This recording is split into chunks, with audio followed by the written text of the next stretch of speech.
What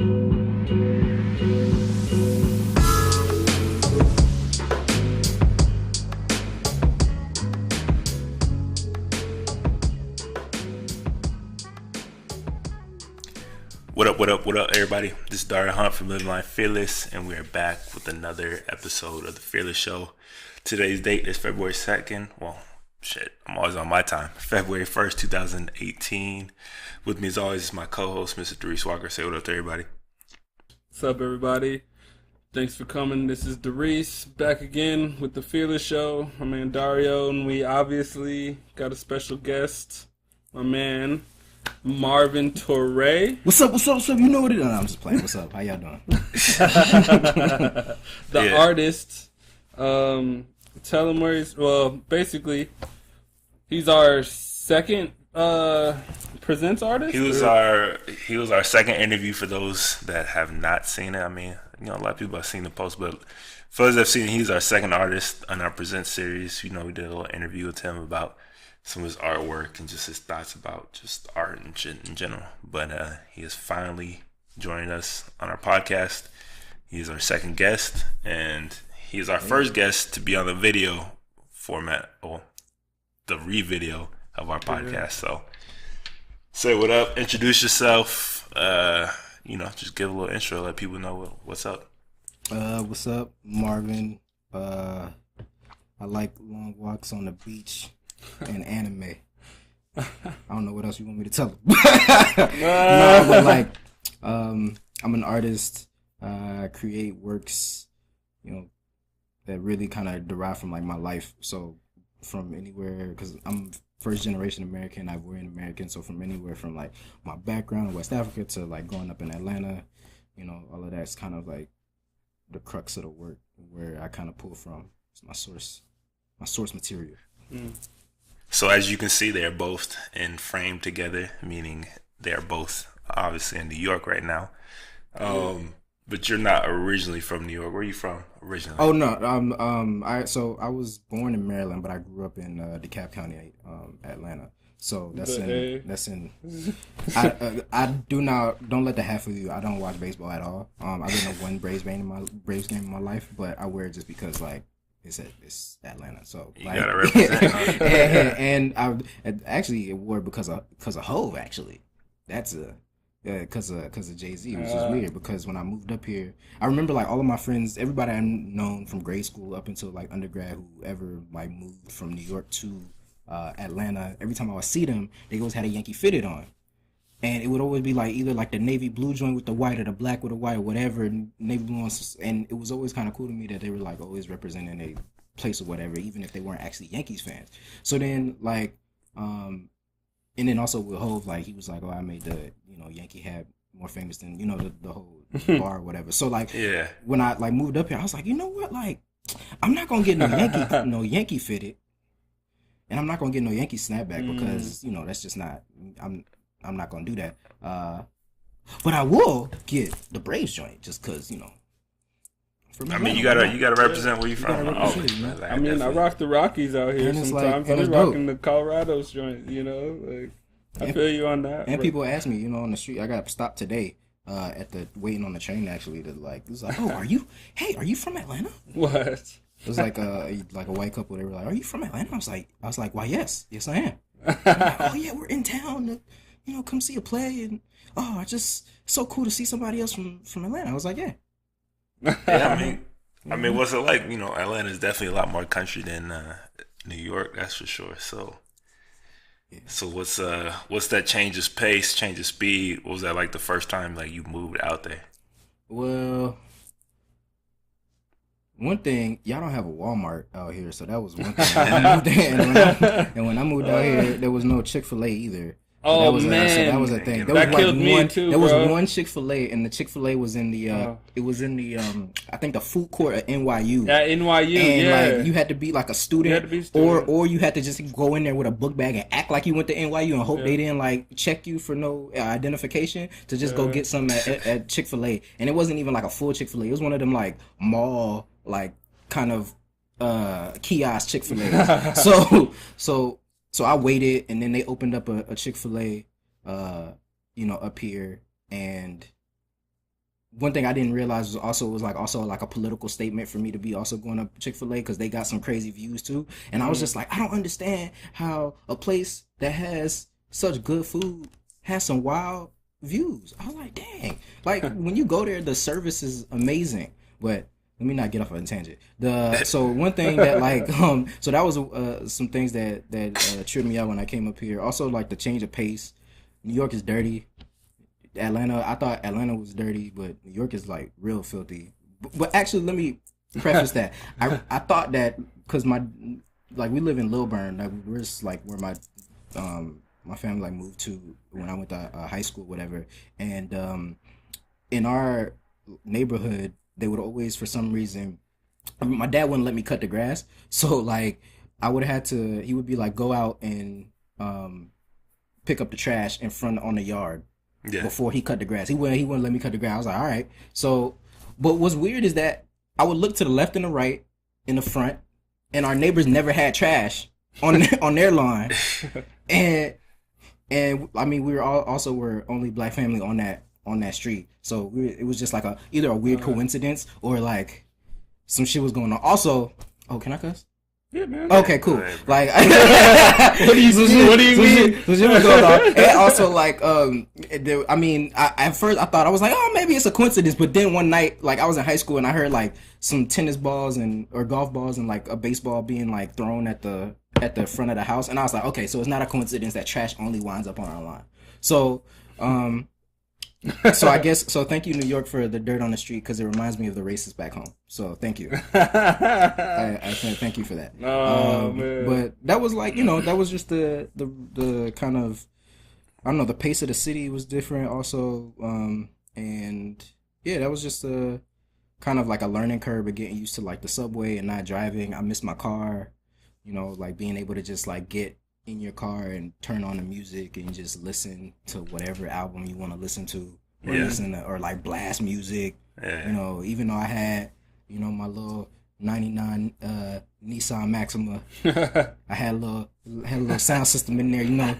You could hit the tunes real quick. Little baby bounce, little one time for the one time. But, it was cool. It was cool. I mean, the transition was, I needed it, I think. Anyway, yeah. I needed the transition to move to New York. Yeah. So, I'm gonna have to ask you. So, since you were first generation, you think you said your family's from West Africa. Yeah, Ivory Coast. Mm-hmm. So I gotta ask, Trump, shitholes. I never thought about that. What's crazy about that is that like. Cause I think it was like the president of like Uganda said something, and he was just like, and he was like in support. I mean, I was just like, of course, the statement was dumb. The statement was it was dumb. But at some point, we gotta stop being surprised by the stuff this man says. Cause I'm not gonna lie, I wasn't surprised. Because I'm like another day in Trump world, man. I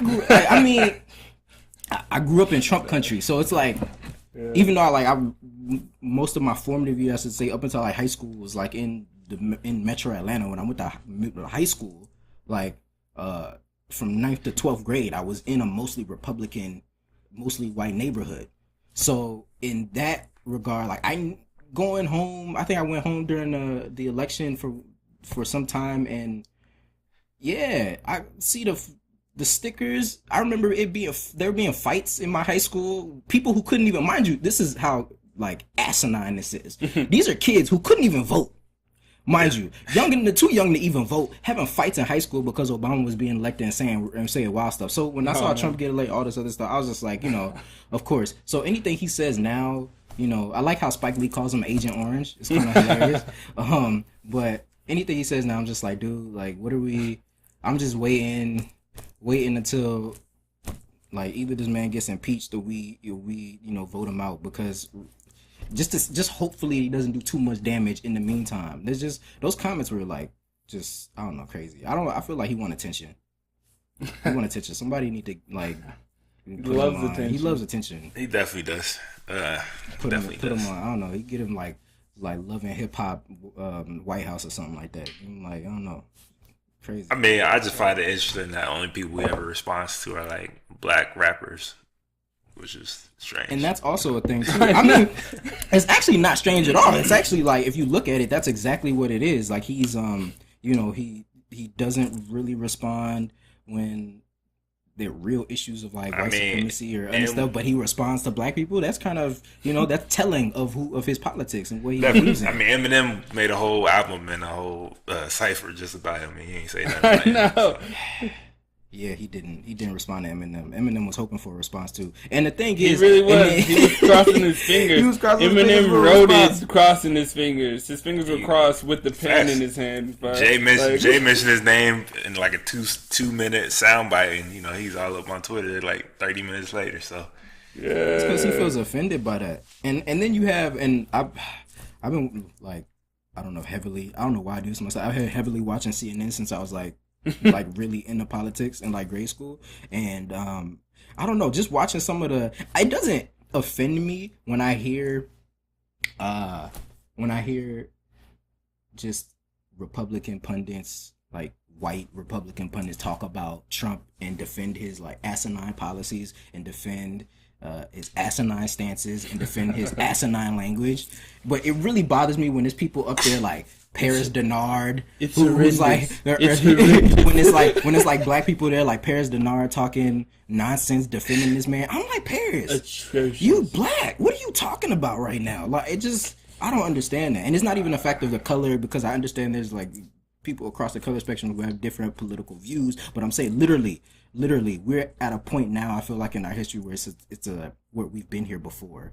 But we're at a point now, specifically with this president and this administration, where it's like literally a question of morality. Like, I am not arguing with any Trump supporters or any Republicans about this man. There's no argument. It's literally, are you on the wrong side of history or the right side of history? There's like points in time in the moment where like in the 60s, for instance, when you have like civil rights movement and stuff like that, it's literally, are you on the wrong side of history or the right side of history? and that we're just at that point now where you ask yourself a question. And I know what side of history I'm on. I know what side when I feel like I'm old and gray and I'm sitting around telling stories of the days or whatever. I'm like, I can tell you what side I'm on. Well, I know what side I'm on. I bet you Trump's gonna want a statue before he's out of here. He probably will.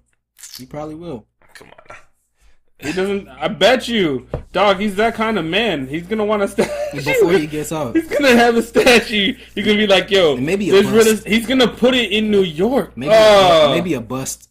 A bust? A bust of him, probably. He's going to, like, buy a chunk of the Met just to put a bust in there and be like, I want it in the Met. Yeah. I mean, it's a strange time. It's definitely a strange time that we're living in. So it's definitely, like, I can see, like, you're definitely passionate about, like, politics and everything that's going on. So is that any of that going to make into your upcoming work, that you got coming out? Yeah, I mean, the work that's coming now, the last time we spoke was what show was that? What I was doing last time we spoke? Was that? That was.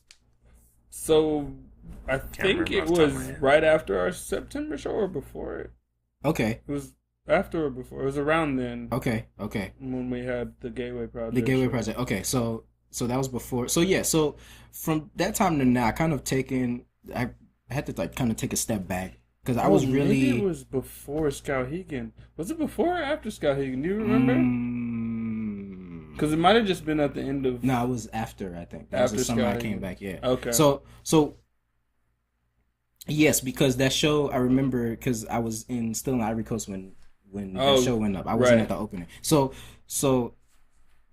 from that time till now, I kind of just took a while to just live and to just kind of take in, I don't know, everything that's been going on, and I had some really pivotal kind of pillars in terms of like my creative thinking, or even like me growing up in terms of just becoming a man, I guess. Like, so thinking about like me graduating from my MFA program, and I also get into this really prestigious residency, and then on top of that, and right after I go to the country of like where I'm from, where my whole family's from, for the first time in my life. I wasn't born there, so I was just like going there for the first time and meeting family members. So I had to really, in some way, digest these three very kind of important moments, and they all happened back to back to back.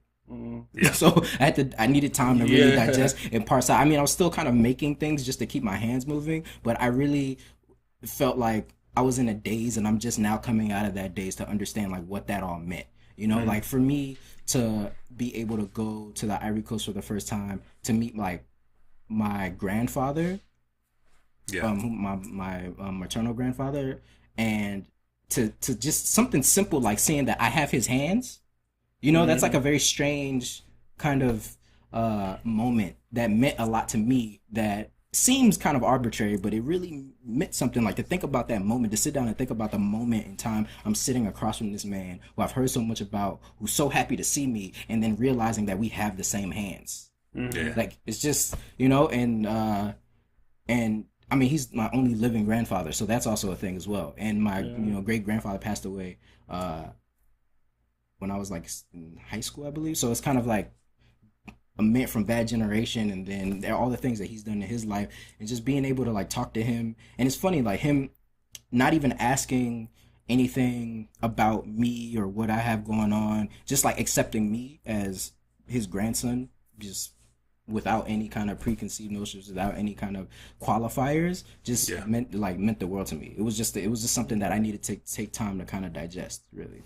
Okay. So like all those experiences probably what's going to be coming out in like your next stuff. Yeah. Some sort of form. Yeah, sorry, that was like a long-winded answer, but to get so the specific answer. So yeah, so all of that kind of culminated in me getting to a point in like my creative practice, and then from that point, now I could figure out, okay, now I'm at this new point in my life and in my creativity. Now what do I kind of want to talk about? What do I want to do in terms of the work? So when I got onto this body of work, I've been really just taking like images from comic books and like looking at the human body and thinking all about like black bodies and how they've been poked and prodded and looked at over the course of time, especially in a like Western context, and really thinking about what that does to someone's psyche. So I've been thinking about, and I always look at everything through my own lens, because I feel like a lot of times when you try to talk about broader issues a lot in work and you don't put any of your personal self into the work, you get lost somewhere. You're trying too hard to like appeal to a broader sense, because you know, I like music. It's like it's like instead of you making an album or a record that's about your life and your experiences, you're trying to make some pop thing that's gonna like appeal to everybody. Yeah, definitely. So, and not come from like hard to make something that's not related. Yeah. To you in some sort of way, definitely. Yeah, definitely. It got to be personal. So I think the works are about like diagramming and all this other stuff, and putting into kind of like architectural inspirations, and it's really about diagramming the body coming from the idea of paranoia, like my idea of this hyper awareness that me as a black individual, as a black man, that I've had to deal with, this awareness that I didn't ask to have, that I've had to have for survival, that people have told me that I've needed to have for survival. In literally every kind of facet of my life, having to have that hyper awareness of like my body and what that means, and looking at that in terms of, you know, what that paranoia does. So it's like it changes my perception of like my arm movements, right? It changes the perception of like the way I turn my head in public, or the way in which I deal with people, or the way in which like my body posture, like paying specific attention to how my body reads in the space. You know, it's just it's how, you know, it's I think growing up, it's like, okay, you don't want to look too threatening to the cops because you don't want to die today. That kind, you know, that kind of thing. Or you don't want to look, you know, too threatening to this person so they won't call the cops. It's just like, because of that hyper awareness, it does something to your mind, and it does something to the way in which you look at yourself. So, so it's not, for me, the work is not necessarily like a one-to-one, like, okay, this is specifically what I'm talking about, and then this is what I'm going to make work about. It's more so just an extension out of that awareness. So it could be just me just kind of having this like natural conversation with this form on the wall as a large wall drawing, or these natural conversations with sculpting like toys, and kind of manipulating the form in that way, but it comes out of that paranoia, and it comes out of that change in perception. Yeah, I could definitely see that. You posted like a few like preview shots on Instagram and stuff. Yeah. I think it's with like toy figures, and like they're all either like disfigured or distorted in some type of way, and like I mean it's definitely like very visceral and like visual, like when you first like see that. Like I can definitely see like how that can come through in like the artwork, especially now that you're like talking about the way you think about your body and like in relation to like the mental side of society and stuff like that. That's So I mean that's just kind of what I was trying to wonder, like what direction you were going on with your next show and your art from what I've actually seen on like Instagram and stuff. But since you are like since you are such a big, you said comic books and stuff have such a big influence on your art and your life and everything and stuff like that. So Black Panther is coming out. Yeah, it is. Black Panther. Yes, it is. Yeah. What do you think? I'm excited. Sounds like a little bit of reluctance. I'm excited. What do you mean you're excited? I'm excited. excited. I mean, it's not only the first black superhero, it's the African superhero. But okay, so Wakanda. all right, so let me preface this: the idea of a African society or society that is on the African continent that is more advanced than any other society that we've ever seen and has been hidden forever and is just technologically ahead of everything is awesome. That's great. That's an amazing concept of it. That's superhero Black Panther. Awesome, great. Have no problem with the story of like the comics or any that. I've read Black Panther and all this other stuff. I have no problem with it, and I don't have an issue with the movie at all. I just have some reservations because there's so much writing on this movie, which there shouldn't be. There shouldn't be. Like, we should get the same. Can you tell us what those reservations are? Yeah, because there's so much writing on the movie. Like, we should get the same. I feel like the same chances to fuck up in any industry that. Yeah, but you know, white people do, but we don't. But we don't. We're talking about real life, right? About one shot at this. So you're talking about the shot. opportunity to fail. This is like some 8 Mile Eminem joint, you know? Like, it's just like, you know, this is. Does a Marvel all-black movie have the opportunity to fail? That's what we're saying. We wish it did, but it doesn't. It doesn't have the opportunity to fail. I think it does to a certain degree because it is still Marvel, and because it's not his first time he's on screen either. And it's not we've seen on screen, people loved. Look, I have that shit was savage. Chadwick Boseman. I have confidence in him. Michael B. I have Jordan, confidence Forrest in Whitaker. Michael B. Jordan, the whole cast, Forrest Whitaker, Lupita, Angela Bassett, everybody in there. I got confidence. Kendrick Lamar producing soundtrack. Okay, so there, right? I'm a huge TDE fan, right? I'm a huge TDE fan. I bought my TDE hoodie after I heard Section 80 for the first time, and like this was. I mean, Fool wears that shit all the time. He wears the TDE hoodie. I'm a huge TDE fan. I was a TDE fan when it was just Black Hippie that was only signed to TDE before SZA. No, I wouldn't. I'm not going. But like, finally get them together. You're not going. I know, but I've seen SZA on live, and I've seen Kendrick live at the Barclays by himself. I've seen Kendrick so many times. And you have. And like, and I want to go. I was like, I want to kind of go, but I'm like, Get the whole team together. You never know. I know, but I'm not. I'm not. It's not that I'm not with it. It's just that I'm just like right now I'm singularly focused on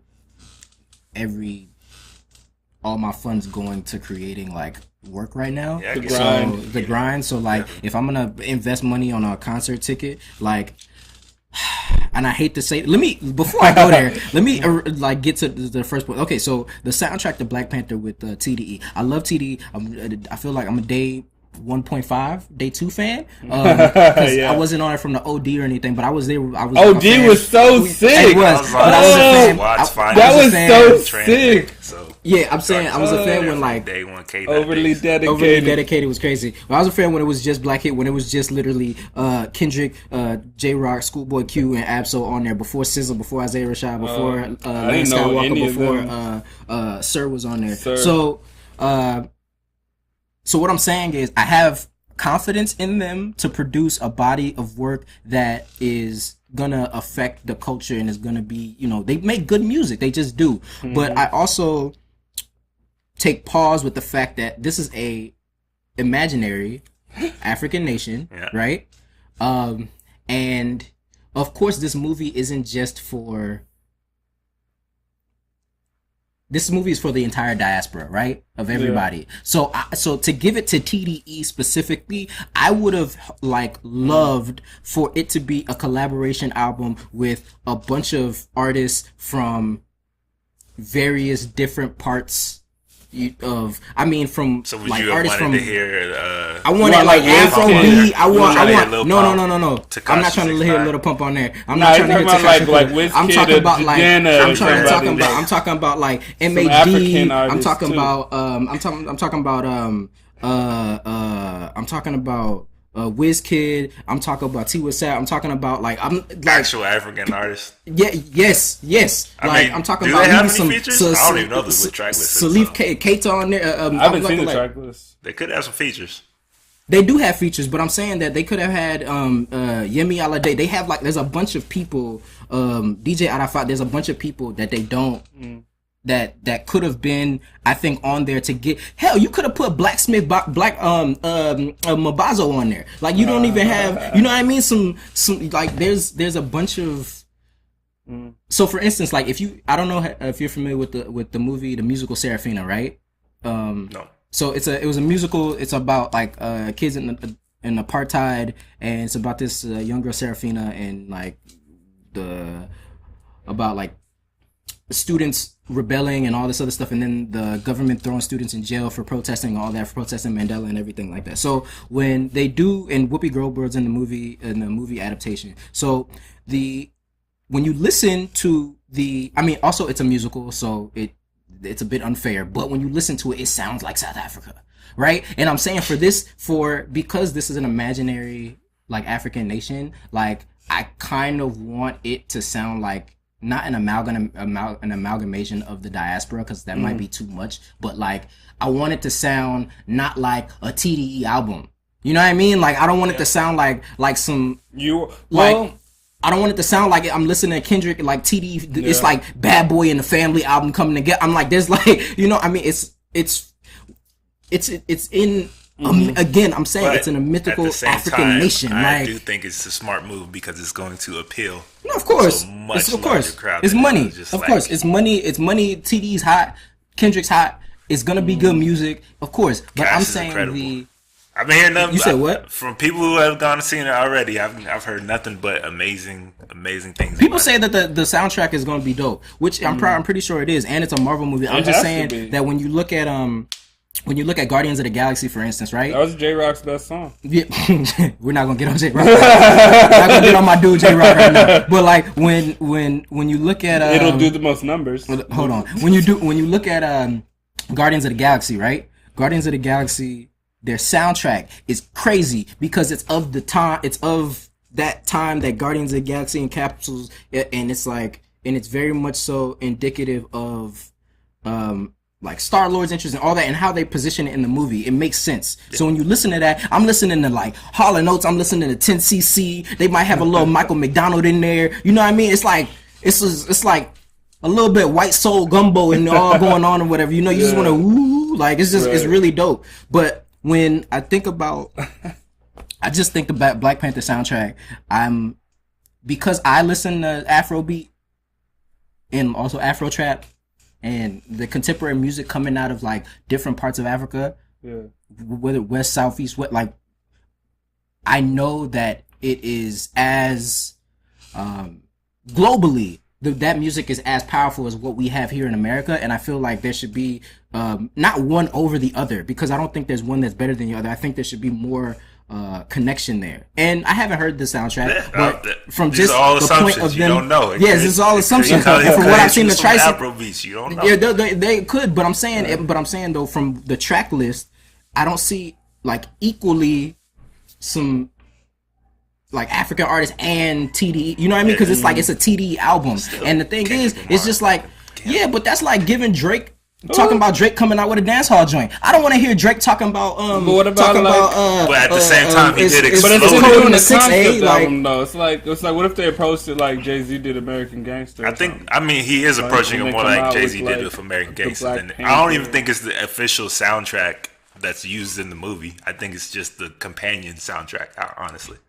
That's what if I read it right, I believe it's just the companion, not the actual. But even the companion soundtrack, you know, I mean, I'm just saying, like, even, I mean, every time when I think, because in terms of like my creative kind of what I look at like creatively in terms of people or companies or whatever that I like looking at, when I think of like Disney, Pixar, and stuff like that, in some of their movies, when you think about where those movies are set, the music always goes in line with where those movies are set, and they do a pretty good job of like sourcing out kind of the sound of that space in order to give you a soundtrack. So all I'm saying is, because I'm also a fan, I'm a fan of American hip hop and I grew up here, but also because I'm first generation, I have a connection to this other music that I love and that I think like is slamming and hits and it's like fire, and I want that as well. I want that connection. So I haven't heard it. I don't know what the score of the movie even sounds like. I don't know what it sounds like, but I hope it delivers. So about That's it. the I hope movie it delivers. specifically, what percentage are you giving it on delivering?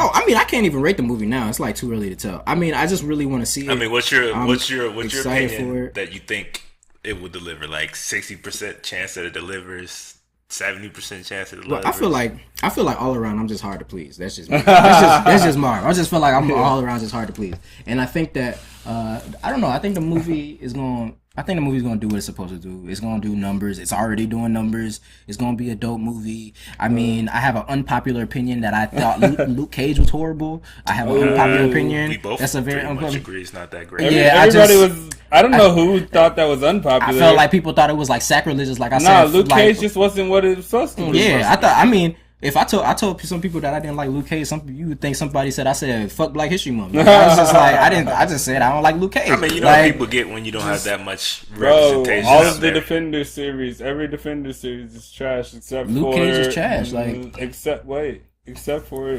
Daredevil, right? Daredevil was hard. I haven't even Season seen 2 because of the Save Grace season 2 one with was the super Punisher. hard too, though. Stop, bro. Season 1 was tight, but season 2 was the Well, yeah, one. it's because of Punisher.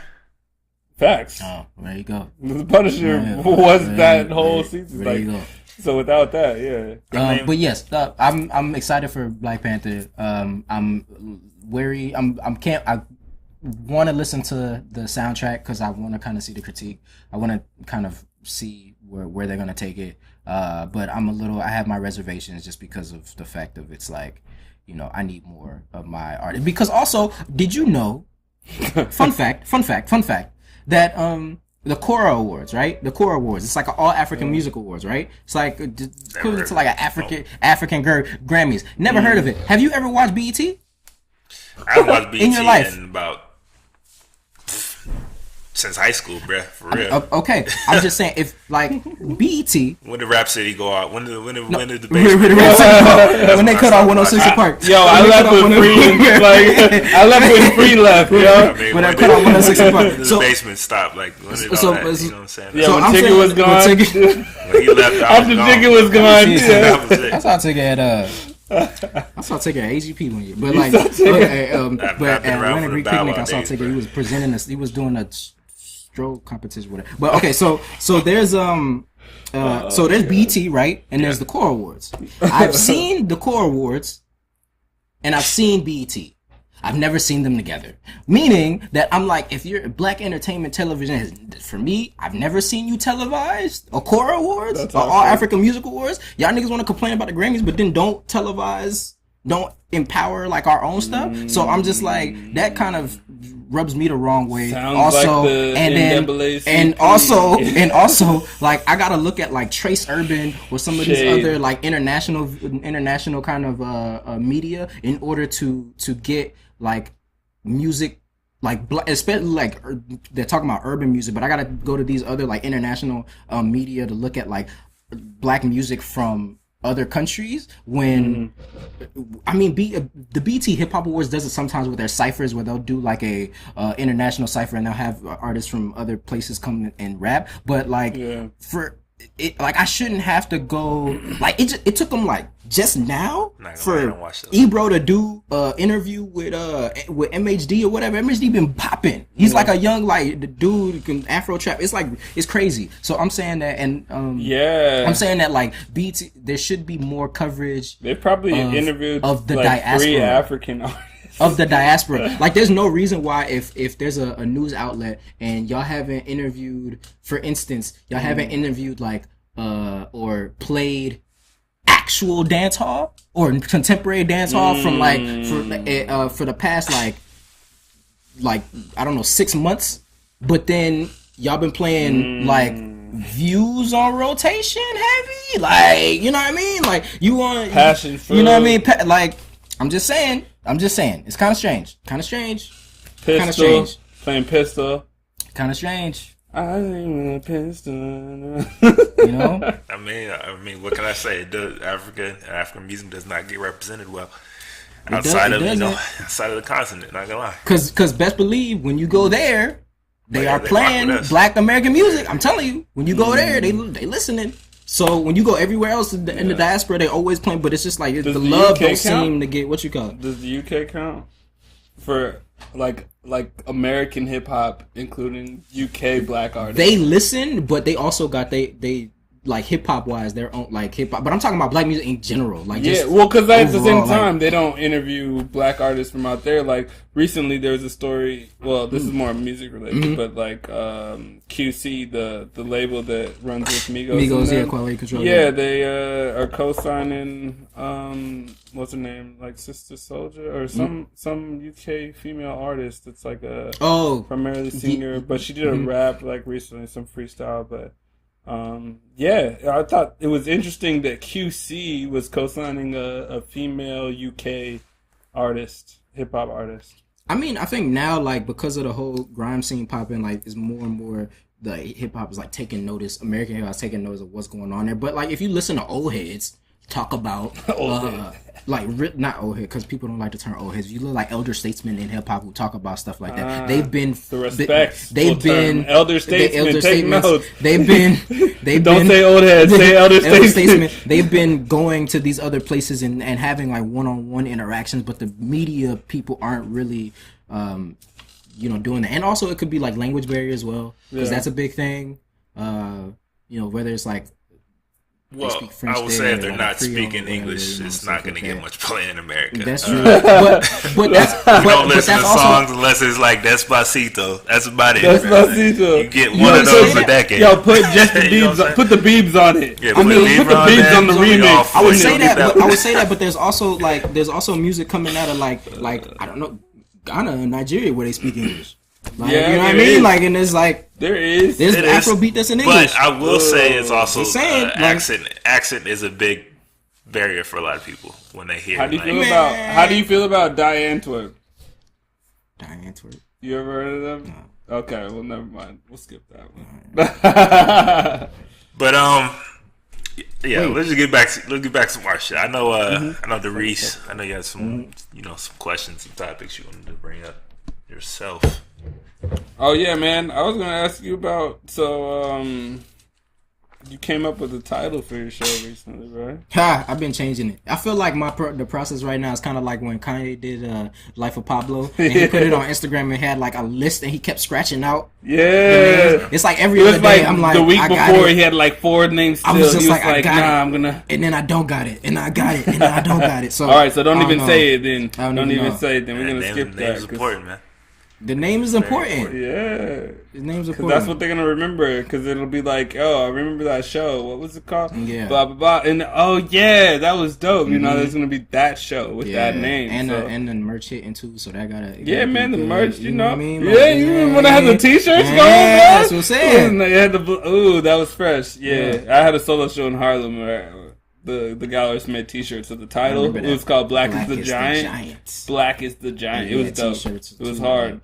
I still got those joints. I wear them shits every now and then, but they're white, so I'm like, can't wear them too much.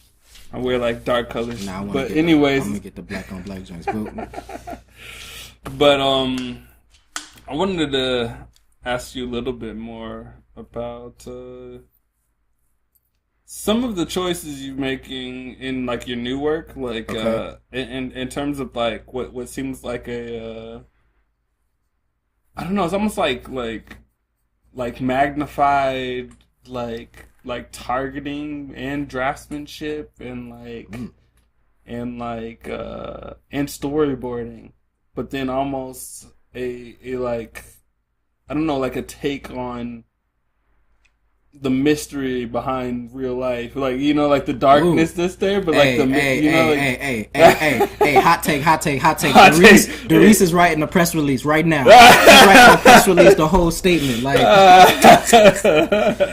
hey, where's the stenographer? I don't know. Your gallery gonna have to talk to me before they put that on. No, I'm just kidding. But nah, for real though, that's what the vibes I was getting though. Like, tell me. So, a specific question would be more about like I guess the I guess a really easy one would be like the dotted lines and like the circles. So, I'm pretty much. I don't know. I get this kind of like sadistic pleasure in doing a lot of stuff that a lot of times my architecture professors like hate it. It's just something about. It's like I could do whatever the fuck I want to right now. Like it's just like that, like the freedom that you get in architecture that you might not get, that you get in art that you might not get in some of these other disciplines, especially like specific ways of like diagramming something, and the fear of like either messing up or doing it differently. So the specific, all of these kind of diagram and techniques, diagrammatic technique, whatever you want to call it, techniques that I'm taking are all kind of things that I've picked up over the years of when I started off undergrad. I was in architecture, so it was a lot of site analysis. There was a lot of learning how to go into any kind of environment and kind of find what is the intrinsic value of this environment before you build on that land or put an architectural intervention there. You know, it's like you have to find what's there first before you can manipulate it. So a lot of this is a lot of what the work is, and a lot of what I'm doing now comes from the idea of like a site analysis. Because like I was saying before, is like this kind of preoccupation with your body in one space. You're always, in a way, you're diagramming your environment. It's like a matter of like chess, which that piece that we had that I did in the show we were in together. It's kind of like, it's like either a game of chess or it's like a game of hell, Connect Four maybe. Like, you know, it's like I just play Connect Four at the YMCA. It's just like it's like a game. It's like it's this idea of like games and diagramming and being able to maneuver through life, but having to have this hyper awareness. So all of these ideas of movement come through diagramming, and these diagrams come through, you know, what I was, I guess, trained in, and now me getting to make whatever rules I want to. Yeah, because I can see you're developing your own language, like a new type of diagramming per se. Yeah, I mean, I wouldn't call it like, because there's this term, like, I think asemic writing, where it's kind of like, in our definition that we have it now, it's like writing that has no, there's no logic to it. It's literally, you're just kind of like doing script, but they're not actually words. So you're just kind of writing. Well, kind of back in the day, people used to think that you were possessed by like spirits or a deity, and you were like writing out something, and it was like you couldn't decipher it because it wasn't human language. But it's this idea of like just an extension of these things that are already intrinsic to me, and I think that's one of the things I learned going, back home. Was this idea of this is extension. Keep saying this. Right. This is kind of an extension of me, working in an extension of me rather than trying to, I don't know, collect all of the different parts of myself and put them together. It's different than. So it almost reminds me of like Exquisite Corpse. It's like cooking. Too, like yeah, it's like cooking. Actually, it's kind of it's like cooking. You putting all of these ingredients together to create something that tastes really good and that's nutritious for you, rather than me just having the ingredients and putting it on a plate for somebody. I felt like before in school, a lot of times is that they teach you is to like get all these ingredients. So you got this raw meat here, you get these sun-dried tomatoes, you got your parsley and your turmeric and all this other stuff, and you have this beautiful spread of a bunch of ingredients. Yeah. And me, I want to just cook the meal because the people I come from cook meals and they give it to people. That's what they do. So I want to put all of these different parts of myself are already combined within me. I don't want to have to just kind of like, okay, let me check off. Does this piece have enough? Is it enough Atlanta? Is it enough Ivory Coast? Well, I was born in Maryland. Is it enough that too? Okay, I'm a black man of a certain age. It's like the difference between making work from your perspective rather than your profile. So it's like your profile is you're this age, you're this race, this gender, you're like of this, that. Your perspective is like everything that culminated in your life that gets you, that is like colored your eyes in a certain way that you view life through your very specific lens, and you respond to life through your very specific lens. So I'm pretty much just turning the faucet on at this point. I'm just turning the faucet on. Like I'm turning the faucet on, letting the water or blood flow, whatever you want to call it. Yeah, was that like an easy point for you to get to, or did you have to like continuously just fight against the urge to like do that checklist? You know what I'm saying? I mean, it's still somewhat a struggle. It's still somewhat a struggle. Just being in the studio, making work, and working in trying to create something that speaks to your own personal experiences, but also can potentially speak to something greater. It's hard at times when you have the specters of mentors that you've had in your life, or professors that you had in your life, or people you've loved, or that one person in third grade who told you don't color with a red color pencil. It's just all of these kind of things that you carry with you come into the studio with you. Yeah. But you have to leave everybody and all of these things outside. Don't color outside the lines. When you walk into your proverbial studio, wherever it is, it could be at a computer. It's like it could be at a computer, or it could be you have a studio space. It could be a desk or whatever. But when you step into that space, that kind of hallowed ground that is your space of creation, you have to leave all of those specters, all of those voices out. You can't bring that in with you because you're gonna be haunted. Because that's what it is being haunted by the things you've been taught. People get scared away from the art world. You get scared away from making. Some people never make art again after going through that. Or grad school or whatever. Higher learning. After postgraduate school. A lot of people just stop making. Because literally that's what it is. You're haunted. You're haunted by ghosts, and you get scared, and you stop making work. For those who don't know what it is, I mean, you got both artists. Like, you guys feel like you kind of have to like almost untrain yourself after you go through all of that training. Of course. Yeah. Yes. So what happens is you realize you come to a point, and it's part of like mastering things, but it only comes with the things that you do the most. Just like with practice, looping. Repetition. Yeah, it's practice. Yeah, so like you've seen the same thing 1,000 times versus 100 times. It's way more of a no-brainer than after the 100th. You think you got it after 100, but you definitely got it after 1,000. And so it's like all of the things that you've learned and you've tried, you understand what it's for, but then you try to make sense of why it is what it is, and like. You can change so there's associations that people think of. So we were like, okay, everyone knows this for this. I can use that and like juxtapose it with something else, or so like you gain control of it in a sense. So basically, I think it's a good thing, but it's hard. You have to come out of the other side like knowing that you have an ability to choose and create something that no one else is gonna think about and create except for you and the choices that you make. So like everyone's gonna have suggestions, and they might see something when you do studio visits and say something off of what they see immediately, but they don't know what's in your head. Like they don't know where it derived from, and then you're gonna talk more. And then oftentimes, whenever you talk about a piece, it's more revealing. But sometimes for art world people, sometimes that's gonna ruin it for a collector, because sometimes you want the collector to have whatever they have in mind.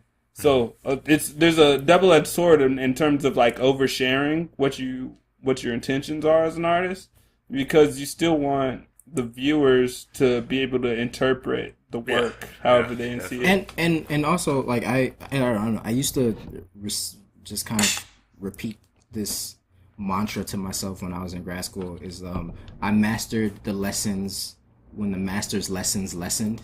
I used to like repeat that to myself, because it's like this idea that I needed an mastery I knew would come when even though I was getting this degree, when all of this kind of all these years of education kind of wore off, or all these years of education, I found a technique to push them away, to see past them, to see what my voice was. Because when you think about the education system, because I grew up going to public schools. I'm a product of DeKalb County school system, Gwinnett County school system in Georgia. And growing up, and I went to public universities and all this other stuff. The curriculums aren't geared.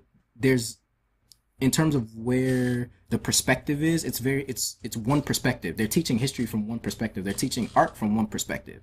Yeah. So if you are coming from another perspective, you're learning in a system that is undoubtedly not built for you. It's undoubtedly built. It's not built for you. It's not built in the way that your people, whatever you intrinsically come from, however, whatever's in your lineage to learn, and the way in which your people have learned or created work, you don't learn art that way. You don't learn how to create from that voice. So whether that's your perspective, whether instead of you pulling from the canon of Western art history, you pull from, you pull from hip hop, for instance, right? Like, let's just say your entire creative lineage comes from hip hop. The way in which they're going to talk about the idea of remix is going to come from post-internet art specific theory. From speaking from a theoretical perspective, they're going to come up and talk about remix from new media art, right? But they're not going to talk about the idea or new media art, or even before like Dada and all that other stuff. But they're not going to talk about the idea of remix from the fact of this movement that came out of the South Bronx. You know what I mean? They're not going to talk about the idea of Kanye bringing back the soul samples, as he said. They're going to talk about sampling some of these old records and bringing that, and then how you're using that technique, not the specific the technique of sampling music, but you're using the technique of sampling something from culture, something from before you, and remixing it in a way that's of substance, and remixing in a way that you are either heightening its intrinsic message or you're shifting it to suit your own message. They're not going to teach you that. They're going to teach you it in their way. They're not going to teach you it in your way. So they won't give you that power. They're not going to either give you that power, and they're not built for that. Yeah. Like, they're not built for that. So because of that, you have to, in a way, almost learn how to teach yourself, give yourself your own reading material, figure out what your weakness is, right? And then also go and shore up that. They're not going to teach you that. So because it's not built for other, it's not built in a way where, taken from the idea that there's art created in many different forms all over the world. It's not, there's no way that it's taught like that. When you come out of some of these grad programs, it's like people know that it's a pedigree that you're coming from, so that's why they want to work with you, because it's a pedigree, rather than the fact of this art program is just really forward thinking in the fact that they try to make their students the best artists that they can be. They try to make the students the most authentic selves. Yeah. They want you to get to your most authentic self. They're not doing that.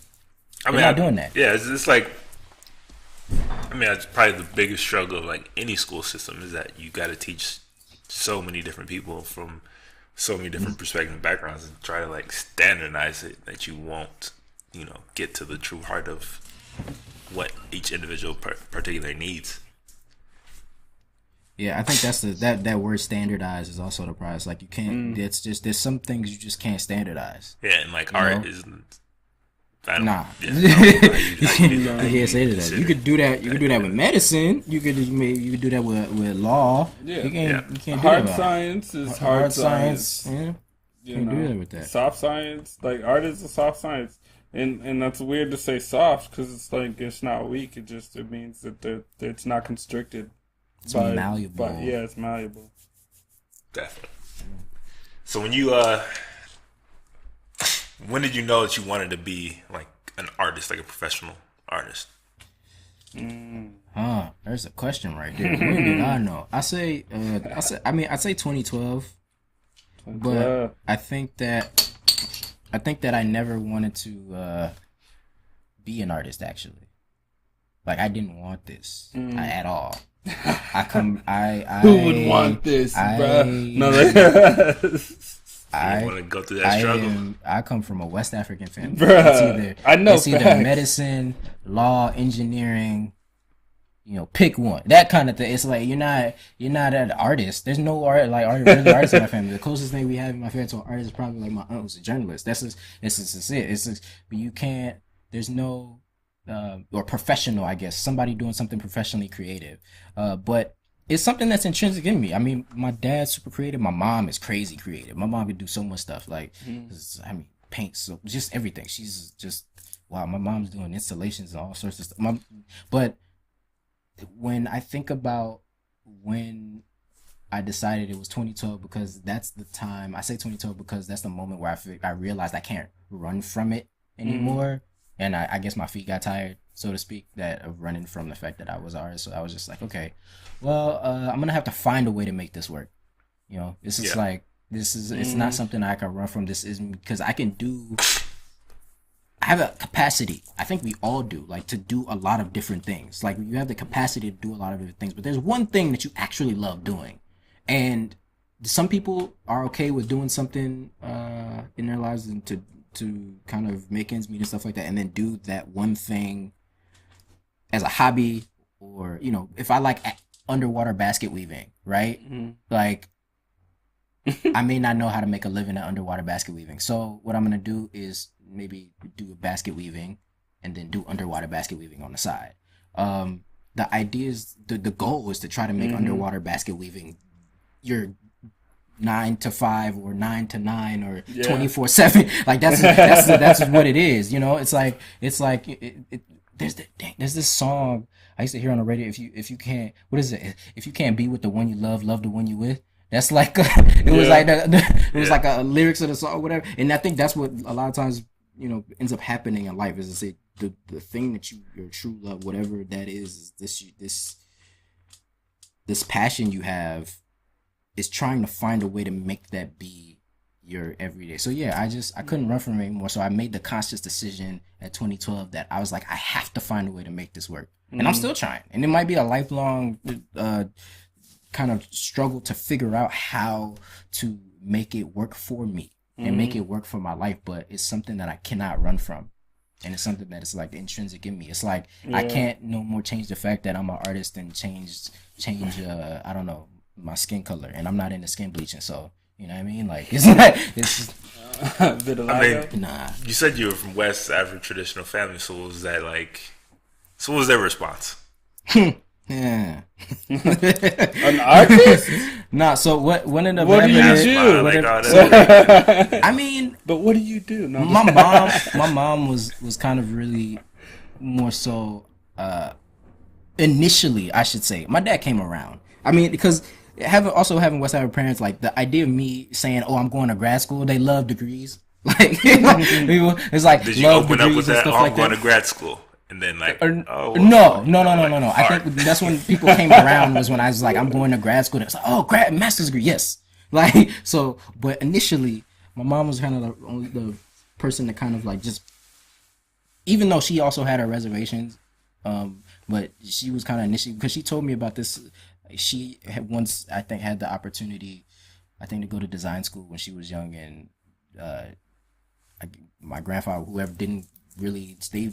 The family pushed her in a different direction, and she kind of seemed like always regretted. And I see my mom's just like natural like talent that my mom has, and to think that like it never got cultivated anywhere is like, even though she makes it work and still does stuff, but the fact that it never really got like cultivated in a way or put on had a platform in order to do it on a way to touch a wide range of people. Like I knew that my mom wanted to stop that trend with me, so she was just like, you go and do that and figure it out, and I know you're gonna figure it out, because I know she didn't have the opportunity, so she was just like, you're gonna do it for the both of us. So I'm doing it for us. I think that's the case in a lot of situations like that, where people are like where parents are like, man, like I wish I could have done this, and I see that you love doing this, go for it, all for it and stuff. So what is like you said, you went to your country of not origin but your heritage. What is the art like out there? Well, is there an art scene? I mean, there's an art scene in terms of like the way in which we think about like Western art, how we have it now. It's like the art market isn't as big as, for instance, like a country like Nigeria, for instance, but like also because also the art in the way that we have it now in the Western context is propped up a lot by money. So that's a big thing. So when I think about creativity, because I think about it more in terms of that. When I think about creativity, the way in which people think about creativity there is different. It's like a natural part of culture. It's not something that like, okay, I mean, there are galleries, there's schools for art, there's all of this other stuff. We have like some artists that are internationally have gallery representation and selling out works and all this other stuff. But in the way people think of like creative expression, it speaks to something greater. And that's something that I think took back with me, and I brought back with me, was this notion that when you're engaged in creativity, it's like you're speaking from a voice that's not just your own. Even though you may speak from your voice, you're tapping into something greater than you. So the way in which I think about work is not fully on knowledge anymore. It's on belief. Yeah. Okay. So it's like, it's rather than, instead of, because in school, it's like, what do you know? And how does your work relate into what do you know? So it's like when you do a show, it's like, oh, okay, so what is this work about? What kind of theories back this work up? What sources are you citing? What books have you read? What kind of institutional backing do you have? All these other things. But on another, I remember, like, this is a funny story. I remember I was literally, I think I was walking, I was walking maybe in this town called Dalawa, and I think there was some artisans on the side of the street like making some things, and I don't know why, for some reason I loved the work, and I don't know why, in the back of my head I had some instinct to ask for an artist statement or to like ask for a press release type thing, and I was just like, wait a minute, what the hell is going on? Like, it's just like, and I'm like, wait, but no, this is not there's no press release, there's no artist statement here. He's just literally creating out of this essence that is him. It's like your cultural essence, whatever it is not in any way something to be collaged together for the consumption of rich white people. It's literally like you need to talk about, or if you need to create from this source that is you already. So that's kind of where I kind of looked at and what I brought back with me, and how I saw that their work, this is the kind of cultural objects are it's a different. They vibrate on a different level than the stuff that we make. That's why I like going to the Met. I like going to the Met, even though the Met is kind of like this hall of. I mean, I hate going to the African section of the Met. I can't go there because like. I don't go to any African section of any museum. I can't go Every there. time I walk through and I'm like, this is how y'all do it, This is like some stolen shit or something like that. This is even why I can't go to like the Egyptian shit because it's still Africa. I'm not. It's like all of this is some. The whole thing is stolen material. That's the whole thing. This is all like so. That's what it is. Stolen property. So looting during war turned into property in people's private collection. So so the thing that I like doing is going to them because there's some cultural objects there that vibrate on a different level that you don't get when you go to like galleries. And and I believe that the reason is because of the way in which some people have agreed upon how the art world is like created today is that we operate and make work based off of knowledge. It's like, what do you believe in?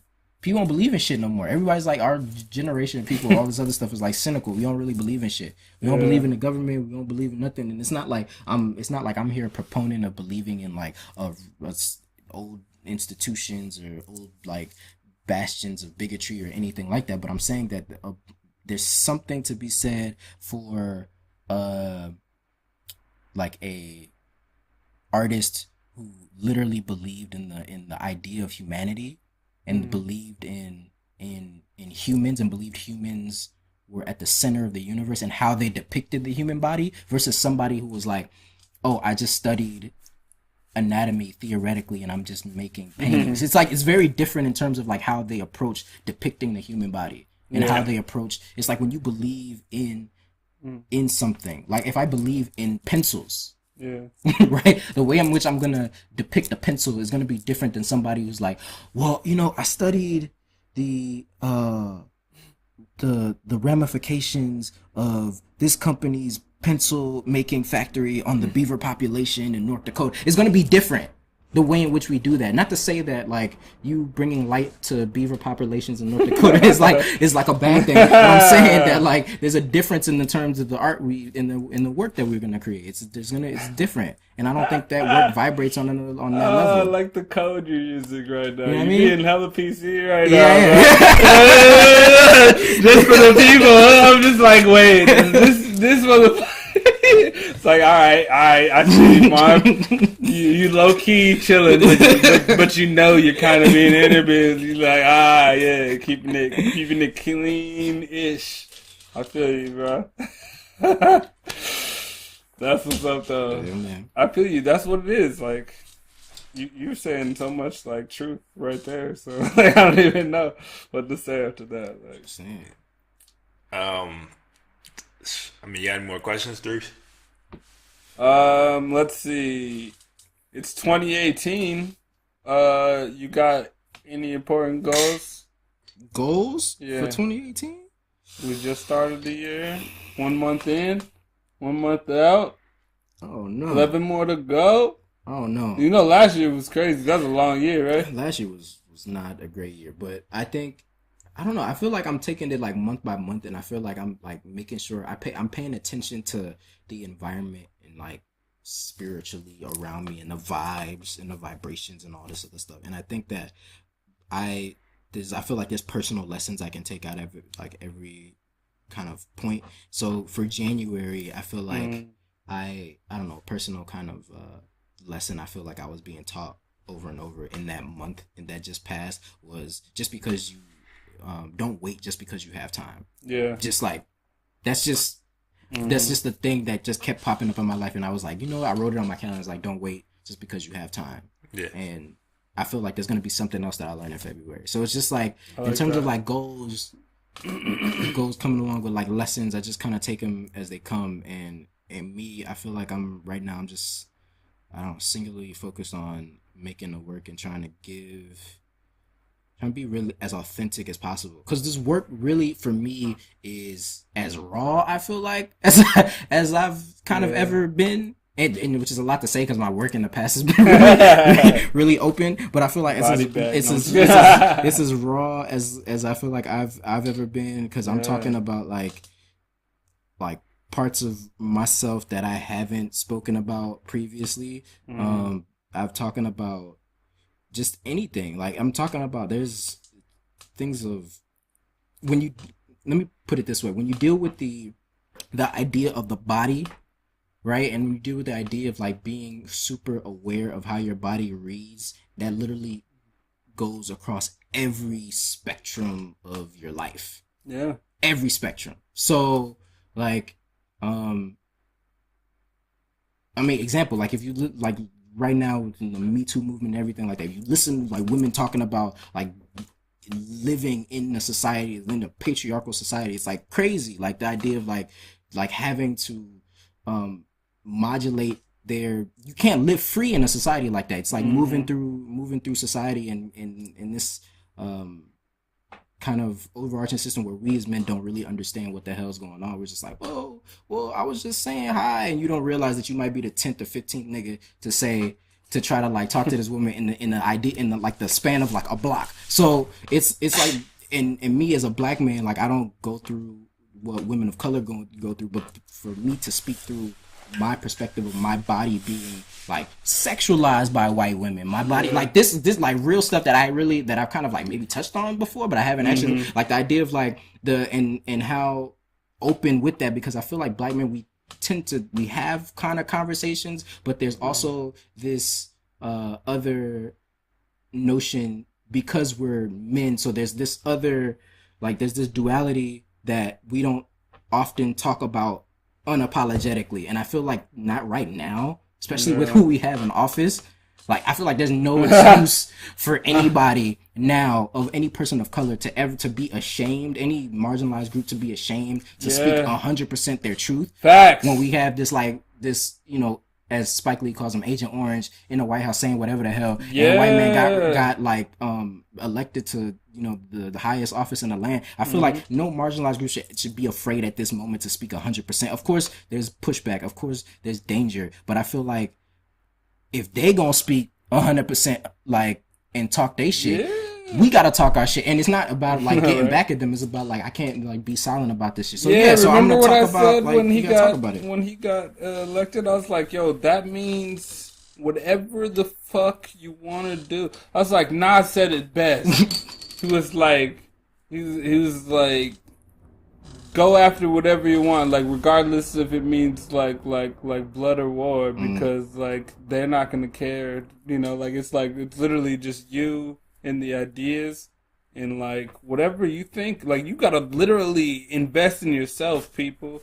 Invest in care in your ideas, because the more you learn about similar ideas, the more you'll distinguish between the noise, and you'll know you better, what you like. Oh yeah, I know about that, but blah blah blah.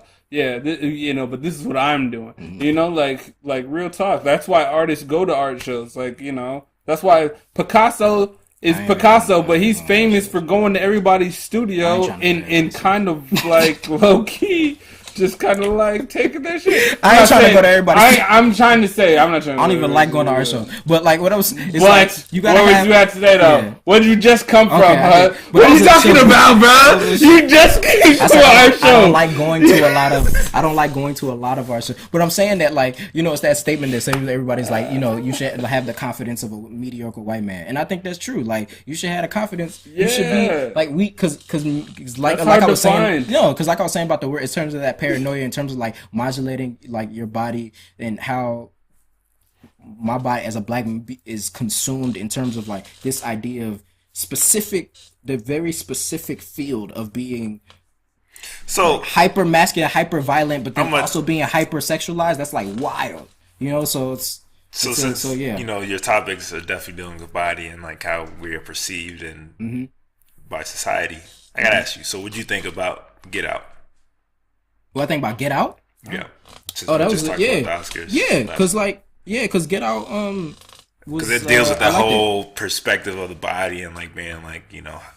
Yeah, I like Get Out. I like Get Out because it was real, and I feel like maybe some people even miss certain parts of Get Out because there was too much like just focus on like was she evil? Was she not evil? Was she like that? Just like, you know, that's not the question. But it's like, she or was it's she? like you have to like the guy to think about the main character and to think about these other individuals, these old people who were these old and young people who were trying to take the bodies of black people in order to live their lives in them and use their bodies for whatever means they wanted to, because, you know, saying weird shit like black is in or like Tiger, or I know Tiger Woods, or all this other stuff. It's like this idea of this your body, people of color, is always almost like you're always on the auctioning block for people. You're always like a piece of meat to be bartered, and like it's just, and that's something that I appreciated them and Get Out and talking about, especially as the movie unfolded and not knowing what the hell, because I knew, you know, from the trailers you knew what was going on, but not knowing how much it would unfold. I was like, oh, I love this movie. It's really good. Yeah. Because like, and I hope they do, like, you know, does more stuff. Also, the idea of black horror movies. Also, I feel like we need more black horror movies, just because that perspective of horror, right, and art horror, so to speak. When you think about this, looking at how monsters operate. So you have a mad scientist, Frankenstein, like the Frankenstein's monster, and you have this woman, Mary Shelley, who came up with this story, right? That's not the scariest part of that, is that actually is some real shit. It's like there's actually like a close kind of story to that. There's the close examples to that happen to black bodies. The idea of experimenting on black bodies, like the idea of like gynecology, for instance, like not understanding that because of like this white male doctor literally experimenting without anesthesia and without their consent on black women, on slaves. You know what I mean? It's like, this is like a lot of the horror movie shit is real to us. And I just want more Get Outs. I want more black horror movies, because it's real. Because y'all are out here running from I don't know, like movies that are dealing with like, oh, you know, this guy was like kidnapping people and doing all this psychological shit on them. We've had that. This is a person like kidnapping people and eating them, and doing sexual thing with the We've had that. Like black people have had that. What do you like? If you want to talk about horror and horror movies, this isn't like fiction for us. Right. So no, I feel like it's not fiction. I was like, it's not fiction. Black people really seen the chainsaw. You see, I was like, just because it's a new technology doesn't mean black people. I want more black horror movie, because the people came out of the theater like, oh yeah, you know, oh, that's a crazy horror movie, The scariest part of Get Out is the shit is real. That's the point. The scariest part of this shit is that it's real. Yeah. It's the scariest part of that. And I think that's different. I think you would go into, I don't know. If I can make you the best me, and I know you want to abandon the values that I hold, I can give you everything and die and still know that you're going to uphold my values, because it's the way I trained you to do it. Yeah. That's what that was. It's just... It was like they didn't have to take their bodies. It was literally just... That's what it is. Like... Okay. But wait. Yeah, mental conditioning, definitely. No, because I mean, you want to talk about but you think about the idea, like specifically, right? Hypnosis is mental conditioning. The example of black bodies walking around with a white mind inside of them. What is that besides white supremacist conditioning? That's literally what it is. Yeah. You know what I mean? That's what it is. Yeah. Yeah. Mm-hmm. Scary. Last question I got. What? The Village or Signs? You literally just did that. This motherfucker right here. How are you gonna do one or the other? Just go ahead. M. Night Shyamalan. Yeah. Why are you giving me M. Night? Dude, I'm not. No, I can't. You gotta pick one. Give me two. No, give me two others. Question. I'm not doing. No, that's the question. You have to answer that question. There might be like follow up about that question, but nope. We need Which one do you prefer? Village or from Science? Spur. Okay, Which one's fine. better? Fine. Which one better?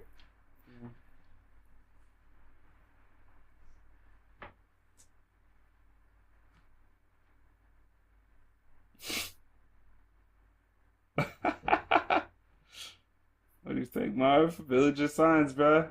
Go ahead, just your instincts. It don't matter. They're both by M. Night Shyamalan, right? Yes. That's why. Yeah, I haven't seen either of them because they're by M. Night Shyamalan. Oh! Like that. Oh! Yeah, loophole. Yeah, loophole. I didn't see that one coming. Yeah, loophole. Ooh, he already knew M. Night was trash. Yeah, loophole. That's a lie. He's like, nah, I ain't seen either of those trash Sixth movies. Sense? They were both trash. Have you seen Sixth Sense? Yes. Then you've seen M. Night Shyamalan. Not the whole way through though. That's all I'm doing. I ain't seen it the whole way through. Then I'm why not you doing watch that, the man. What? I'm not doing that. He's not like. Ask me some Guillermo del Toro or something like that. That's Like, hilarious. that's we could. It's just me. Like We got a some running actual joke. horror. We were asking you that because we got this running I'm joke. not doing M. Night Shyamalan right now. Yeah, man. We just both. I picked a look. He picked a movie. Said, We're gonna stop right there. We're not even gonna get into it. We're gonna have to get our next. Right? Yeah. No. know, Yeah. The people before know. we, We've ranted already enough. So. Before we Everyday hop struggle out, with Diesel Zamero. Diesel Zamero. before we hop out of this, That's hilarious. Wait, something just happened. So we're talking about art, and he just mentioned Desus Zamero. Our artist friend Ventico. She's the artist with the peacock that was at the airport. I didn't even know all this press happened, but apparently it's an emotional support animal. She was trying to get a ticket. She tried to see if the peacock's name is Dexter, by the way. But she tried to see if Dexter could get on the plane, and then apparently it was a huge media fest, and it ended up on Desus and Mero, and I couldn't believe they actually did research on the shit. Like they knew the peacock's name was Dexter. That's 'cause they these ran the Samara whole do their full jobs, episode. man. They got It a was team over weird. there. I was like, wow. But yeah, shout out to Ventico because she's on her way to LA to chill. Salute. But yeah, so she had to take a road trip instead. But Ventico's a dope artist. I've been photographed by her. Photography is amazing. But Well, I got a on question. that note- High 97 or Breakfast Club? Breakfast Ebro Club. in the morning, Breakfast Club. You play Breakfast Club? Breakfast Club. I say Club. both. I like both. I like say both. both. Safe answer. It's not a safe answer. I like both. like for more. different Sometimes I don't want to hear reasons. Charlamagne or Envy or Angela Yee. And then I go over, and then sometimes I don't want to hear Ebro at all. So then I go back over. Sometimes Like, it's never Ebro for me. It's sometimes always, it it's is always, Ebro, it's always bro. Rosenberg. Sometimes Rosenberg it's is a always square, Rosenberg. bro. It's always I never Rosenberg. check for. I'm not Sometimes there it's for Rosenberg, dog. Sometimes I'm there for Laura Styles because she messed with art, and I'm there for Ebro. Remember when we saw her at Chelsea? Yes, we are Pat. Yes. I'm there for pure comedy, so I'm going Breakfast Club. Breakfast. See, I like Breakfast Club. I really do. I like Breakfast Pure Club. comedy, a lot. every I time. like Breakfast Club, but it's just sometimes they're just. It's just I need more of a deep dive sometimes, and sometimes Ebro's willing to go there. Ebro's willing to go there. Like I don't know if y'all familiar with the Amara La Negra joint where she went on the Breakfast Club. That like kind of made me feel kind of weird, and I was like, you know what? I wish she would have gone to High 97 instead. Because sometimes they get a deep dive, and it's not necessarily like Rosenberg, but Ebro sometimes. Yeah. Ebro always not sometimes. Ebro always like gives really good, especially on political stuff. He always got his Ebro mind don't right. care. Something You're gonna say you what's know, he's like, hey, I thought about this. I think my thoughts are, right and succinct with, what's going on. So this is what I'm saying. Like, that's what I like about Ebro. Like, I don't think, like, Charlamagne trolls and shit. Ebro like, doesn't care about his. Ebro doesn't troll. He don't care about trolling. He doesn't even care about his, like, connects. He's just like, look, this is what's right and this is what's wrong. And I appreciate that. Yeah, he talks shit to this connect spaces. He like, definitely appreciate that. But I go for the Breakfast Club for the comedy, though. The comedy is great. The comedy is great, and the commentary is also great. So it's all more right, but entertaining. look, All right, we about to yo. wrap this up. So Wrap it up then. you have an upcoming show. You said what? Upcoming show. You have an upcoming show. Yes, what I date? do. What date is? It's gonna be in May. I'll details. Follow me on Instagram at Marvin Touré, at MarvinToure, and I will definitely let y'all know more details terms of dates and all that stuff as they come up, because the date's about to drop in any day now. Okay. Yeah. So any day. So expect follow the him. opening Check date out some in of his May. stuff. The opening date in mid-May. You can see some previews on your Instagram, so go there, check it out. It's low key a ploy to get everybody to follow me on Instagram so they can find out the date. Plug. Shameless plug. Check out his first interview with us if you haven't already. It's over on the site. Just search Marvin Touré. Yeah, it's on YouTube as well. Make sure you check it out, though, because a lot of stuff that he was talking about, there's little bits and pieces, you know, of his background that he mentioned in the interview. So check out the Presents video so you can catch up on what you didn't hear, because we referenced a little bit of that in the beginning, I remember. So also, if you're in Stamford, Connecticut, we got the I'm part of this Racing Revolution show about the intersection of race and the education system, and it's on its second iteration. It was at Smack Melon first, now it's at University of Connecticut, Stanford, so it'll be up, and then it's going to, I think, Penn State after that, and some other stuff. So nice, if you willing to take the Metro North and you up in that area, in the Stanford area, go check that out. Got the crossword puzzles in newspaper form. So. Oh yeah, bet. And we went deep dive on this one, so if you have any topic questions, any comments, suggestions about this show, future shows, or any shows in the past, you can go ahead and do that in the comments wherever this is posted, either on YouTube, SoundCloud, or our website. Or you can go to livinglifefearless.co/podcast, fill out the form there, or you can email us directly at podcast@livinglifefearless.co. There's a lot of ways to get in touch with us if you have any questions, topics, suggestions, or anything specifically about the show, past shows, future shows. So we'd love to hear from y'all. Once again, always thanks for those who have listened to this. And thank y'all for having me. This is awesome. Thank y'all. Oh, for sure, man. Yeah, I appreciate it. Definitely. Definitely. Big thank you Thank you to Marvin. Finally getting you on here, being a guest. Got some talk about some great shit. So we have you on again, man. Yeah. We might just have to do music. We can chop it up about the music. Yo, please call me up, because I'm down with the music, because we gotta talk about the state of hip hop right now. Definitely. Rosenberg did a state of hip hop address. Let's stop. Rosenberg just did a state of hip hop. That's the next episode. We gonna talk about it. Next episode. Y'all call me back, man. So we will be back next week. We're trying to do these. Well, this week we're doing two this week, so we're gonna try to do two pretty much every week if we can. So yeah, check back. We'll be back soon. Yeah. Peace. Keep living life fearless, y'all. Peace.